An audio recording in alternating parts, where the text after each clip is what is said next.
आप 1 घंटे के लिए पाकिस्तानी मुझे दे दें। आप क्या बात कर रहे हैं साहब? क्या सैंक्टिटी है कन्फेशनल स्टेटमेंट की? आपने मार मार के आदमी को बुरा हाल कर देना। To stop the pain any man will confess. Your confessional statement has zero value, it has zero credibility. आप हमें देना सर कोई पाकिस्तानी अफसर, हम उसको देते हैं कन्फेशनल स्टेटमेंट, वो कन्फेस करेगा मैं स्पाई हूं आईएसआई का, जबकि टूरिस्ट वीजा पे आया होगा ताजमहल दिखाने अपनी बीवी को। I will make him confess. आप क्या बात कर रहे हैं साहब? ये झूठी बातें मत करें आप, जेब नहीं देती ऐसी बातें। We are talking state to state सब, we are talking state to state. आप बताएं कि कुलभूषण जाधव है किधर, हमारा बंदा कहां है, और पाकिस्तानी आर्मी क्यों छुप के बैठी है नवाज शरीफ के पीछे? अभी तक नवाज शरीफ को आपने पीछे कर दिया था, अब बाहर से डंडा पड़ा आपको, मुंह पे तमाचा पड़ा, आपने नवाज शरीफ को आगे कर दिया। उस बेचारे के वैसे ही कोई दम नहीं है, he is not worth anything, उसकी चलती है नहीं अपने मुल्क में। पनामा लीक्स के चक्कर में आपने कमजोर कर रखा है, आप फिर उसके पीछे छुप गए। ये गलत बात है ना कसूरी साहब, आप बताएं। My dear friend, let me tell you that we are quite capable of containing India diplomatically, militarily, at all fronts, and you are scared of our. Where is Kulbhushan Jadhav, sir? Level of. The point is not that you are capable of containing India or not. आप वहां पे बैठे हैं sir, Lahore, Karachi, Islamabad में। Where is Kulbhushan Jadhav? We are very scared, sir. आप वहां से धमकी दे रहे हैं और आपकी धमकियों में सारा हिंदुस्तान थर-थर कांप रहा है। ठीक है, we are very afraid of you. Now, can you please tell us where Kulbhushan Jadhav is, sir? Exactly. हम डर गए सर, आपने धमकी दी, हम डर गए। अब आप आगे बात करें sir. Come to the point now. आप बातें न टालें साहब, गोल गोल बातें ना करें। आप बताएं कुलभूषण जाधव कहाँ है? आपने हमारे बंदे को कहां रख रखा है? उसके वकील का नाम क्या है? कौन से जेल में है? और ये आपने नवाज शरीफ को आगे क्यों कर दिया, बेचारे पपेट को, जिसके हाथ में कुछ नहीं है? इसी हवाले से बात करेंगे। हमारे साथ मौजूद है माहिर कानून बैरिस्टर वकास अब्रेज। वकास अब्रेज साहब, बहुत शुक्रिया आपके वक्त का। वकास, ये मामला जो है वो आलमी अदालत इंसाफ में जाके अब ऐसा लग रहा है कि कुछ लटक सा गया है। आप क्या समझते हैं, पाकिस्तानी मौकिफ को कुछ ठेस पहुंची आदमी अदालत इंसाफ में जाने के बाद? देखिए, जो पाकिस्तान का मौक़िफ़ था, आलमी अदालत इंसाफ ICJ ने उसकी तायद की, उसकी तस्दीक की। जो 5 पॉइंट्स प्लीडेड किए गए कि भारत की तरफ से कि इनको एक्विटल कर दिया जाए और रिहा करने के बाद इसे भारत के हवाले कर दिया जाए, इसे कौंसुलेट असेस न दी जाए, ये सारी चीज़ें जो भारत की तरफ से प्लीड की गई थी वो यकजम्बशे कलम मुस्तरद कर दी। सिर्फ एक चीज़ कि ये जो फैसला मिलिट्री कोर्ट था, इसे सिविलियन कोर्ट के अंदर या हाई कोर्ट के अंदर जो है इसकी सुनवाई की जाए, इसे वकील करने का इख्तियार दिया जाए और कौंसुलेट असेस के तहत जो इसके घर वाले हैं उसको मिलने की इजाज़त दे दी जाए, अपनी मर्जी का वकील करने की। ये 3-4 पॉइंट्स थे जिन पे ICJ ने जो है वो एजुडिकेशन की और अपने वर्डिक्ट के तहत ये चीज़ें सारी जो है नंसिएट कर दी।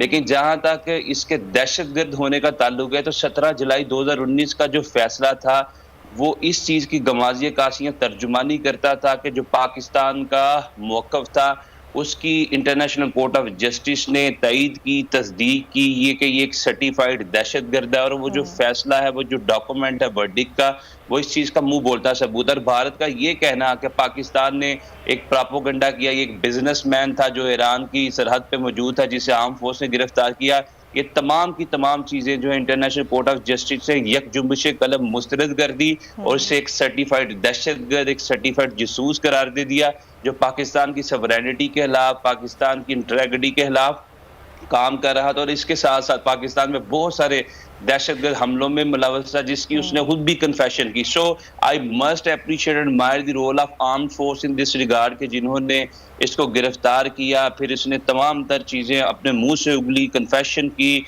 और तमाम तर चीज़ों के हवाले से एडमिशन किया कि ये दहशतगर्द पाकिस्तान में गंदे पर गंदे ज़ाइम लेके दाखिल हुआ था, जिसे हमारी फौज ने और फिर उसके बाद मिलिट्री कोर्ट्स ने जिस तरह इसका ट्रायल कंक्लूड किया।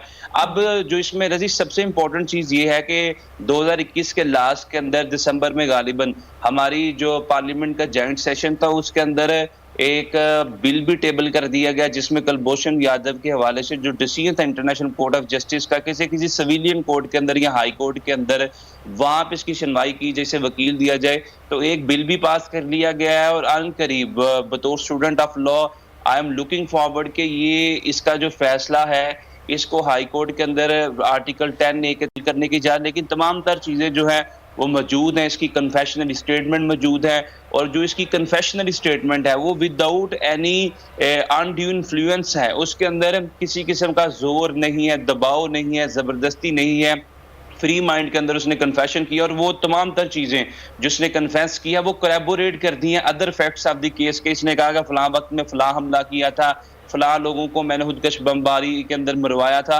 लिहाजा तमाम तर सबूत मौजूद हैं, इसको जितना मर्जी अच्छा वकील मिल जाए, इंडिया से मिल जाए, चाइना से मिल जाए, यूके से मिल जाए, लेकिन जो अब लग ऐसा रहा है कि ये मामला थोड़ा लटक सा गया है, इसके ऊपर इस तरह जो है वो कार्रवाई नहीं की जा रही। देखिए, जो इस हवाले से हमारी पार्लियामेंट का मिला जुला रद्द-ए-अमल सामने आया, चूंकि इससे पहले जो पीटीआई ने बारहा कोशिश की कि जो इंटरनेशनल कोर्ट ऑफ जस्टिस का फैसला है जिसमें ये कहा गया कि इसे सिविलियन कोर्ट के अंदर जो है इसकी सुनवाई की जाए, हेयरिंग की जाए, जब भी इसके हवाले से जो लॉज को एलैबोरेट करने की या फ्रेम करने की बात की गई तो हमारी अपोजिशन ने हमेशा इस चीज को क्रिटिसिज्म का निशाना बनाया without knowing the actual facts of that bill और लॉ। तो मैं ये समझता हूं कि जो पाकिस्तान लॉ अबाइडिंग सिटीजन होने का सबूत दे रही है और ये चाहती है कि जो इंटरनेशनल कोर्ट ऑफ जस्टिस का फैसला कि इसको सिविलियन कोर्ट में ट्राई किया जाए और फिर इसकी सजा जजा का फैसला किया जाए, तो मैं ये समझता हूं कि उसको इन्फोर्स करने में 2 से 2.5 साल गुजर चुके हैं और अभी जो बिल पास कर लिया गया इसके बाद कुलभूषण यादव को मौका दिया जाएगा कि वो अपनी मर्जी का वकील करके अपना केस और काज वो जो हाई कोर्ट्स के अंदर या स्पेशल कोर्ट्स के अंदर प्रेजेंट करे और उसके बाद भी मैं ये समझता हूं कि 2 या 4 महीने के अंदर जब ये केस स्टार्ट होगा तो इस केस का फैसला आ जाएगा और यही एक्सपेक्ट और एंटिसिपेट किया जाता है कि चूंकि इसने कन्फेशन की, सबूत मौजूद है, आईसीजे का फैसला मौजूद है, ये सर्टिफाइड जासूस है, एक दहशतगर्द है, तो इन तमाम तर चीज़ों को मद्देनजर रखते हुए इसको जो सजाए मौत दी गई है वही इंटैक्ट रहेगी, वही अपहेल्ड रहेगी और इसका अंजाम फांसी का फंदा ही होगा।